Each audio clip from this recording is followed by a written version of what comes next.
you recognize that melody? It's from a hymn from the 1800s called What Wondrous Love Is This? I'm showing you on the screen here the notation for that music when it was originally published. It was used, it was presented in what's called shape notes. And that's all I'll say. Now I'm going to just walk through succession of scenes that I've created. So that's the thumbnail from the left that helped me move smoothly into the production of this one take.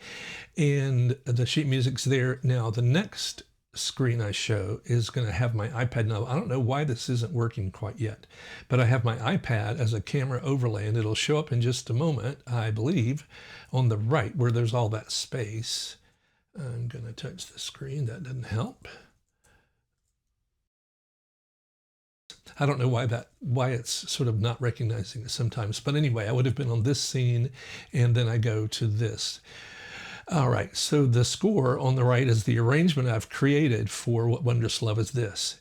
And it's got some kind of unusual harmonies. One of my favorite things to do as an arranger and composer is to take familiar melodies and harmonize them in ways that sort of surprise the listener. Yeah, it's a fun thing to be able to do.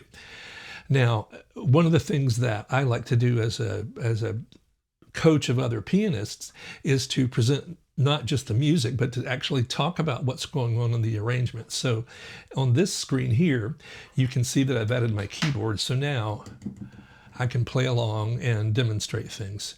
What's interesting though, I'm using GoodNotes here as my, I gotta get used to that pointing thing, Alec. This is from GoodNotes, the app called GoodNotes, and I have found it it's amazing for just organizing notebooks of ideas or whatever. But now that's interesting. My poor camera just can't.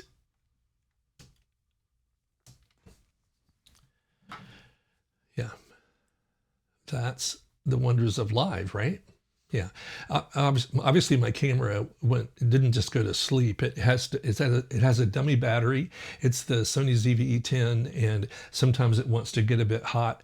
Even though I've set it to not do that, I'll do some checking on that. But anyways, ideally the camera stays on. So now I've added my keyboard below, and if I want to talk about a part of the arrangement, I can use my Apple Pencil and go over here, and let's say I want to talk about this section of the arrangement where some unusual intervals are used in the left hand. Intervals are the spaces between notes you might play on your instrument.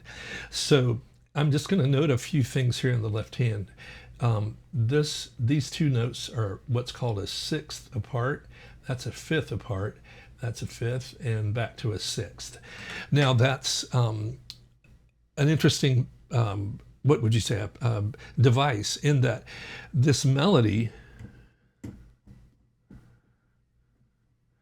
has a bit of a pentatonic flavor, and it sounds like a folk melody. Now what might fit that type of melody is what's called parallel fifths.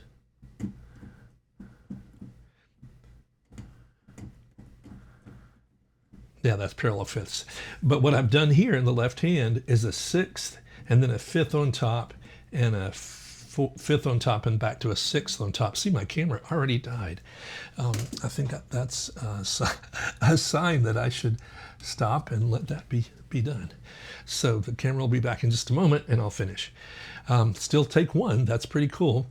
All right, so let's say I've finished my teaching bit, and now I can go to this scene, which lets me say, hey, I hope that was helpful to you, interesting to you if you're a pianist or maybe a guitarist and you're intrigued by some of those chord colors that I was using. I could do another live stream where I actually do some harmonic analysis of those chords, because it's pretty interesting. The colors we can create by literally giving ourselves permission to use any of the 7 notes in our scale.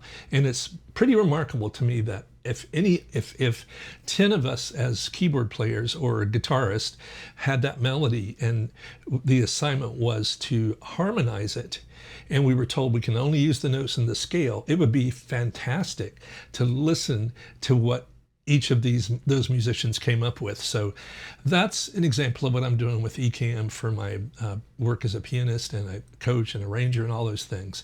So when I'm ready to close, I go to the next scene and it has that little bit of music from the arrangement as a bumper to end it. So